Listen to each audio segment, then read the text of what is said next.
kuo daugiau tokių rungtynių, to yra komandai tobulėjimui ypač labai gerai.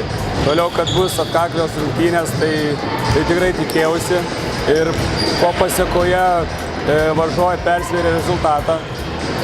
Bet mano paimta, aš manau, laiku minutinės pertraukėlė, nes jos metu nuraminau vaikus ir sakiau, minus keli taškai, tai yra ne tragedija ir da lieka žaisti minutę 30.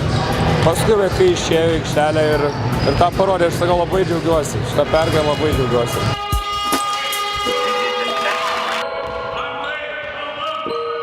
Ir kas įdomiausia šiandien buvo, nepaisant pralaimėjimo? Tiesiog gintis, veržtis, mest taškus. Kaip minėjai, prieš Perkūno komandą nedažnai laimit, davėt gerą kovą, šiandien buvot nusiteikę laimėt? Jo, bet neišpildėm trenerio norų. Kurių būtent ten pabaigoje? Jo, pametėm kamuolį ir mums taškus įmetė.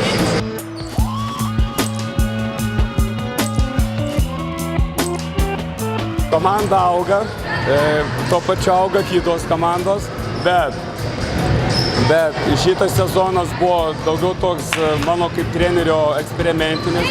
Bandžiau vienose ir kitose rungtynėse įvairias sistemas, vaikų krepšinio lygio, aišku.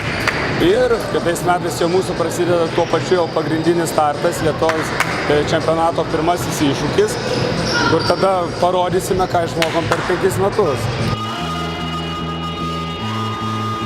Kur patobulėjot, kaip manai? Prasiveržime, metime, įgavom patirties. Kaip manai, kas iš komandos buvo, taip paaugėjo, patobulėjo geriausiai? Vytautas, Adrijus, Majus, aš, visi.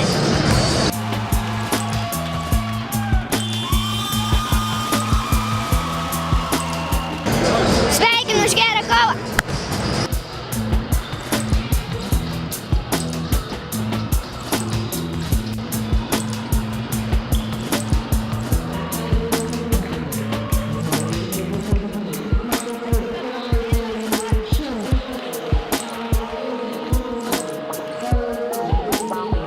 Sunkus buvo, iš tikrųjų. Pradžia buvo sunkiai, bet po to palaužėm po biškį komandų.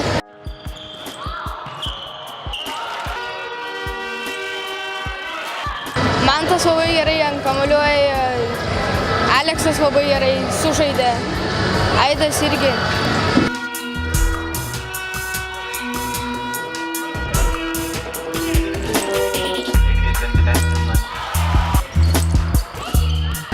Nepaskaičiu, kad nuliūdė.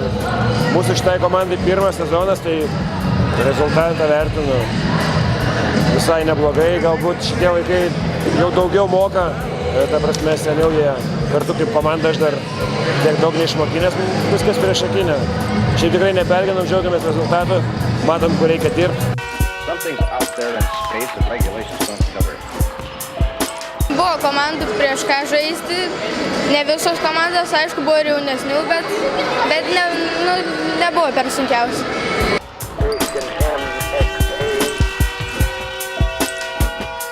Mes sezono pradžioje gal atrodėm tokie silpniausi, vadinkime, iš tų 4 komandų, bet paskui vis tiek įsižaidėm, vaikai stengiasi, ta prasme, nėra kažkokie gabūs pakankamai ir gal sezono pradėjome aplošinėti.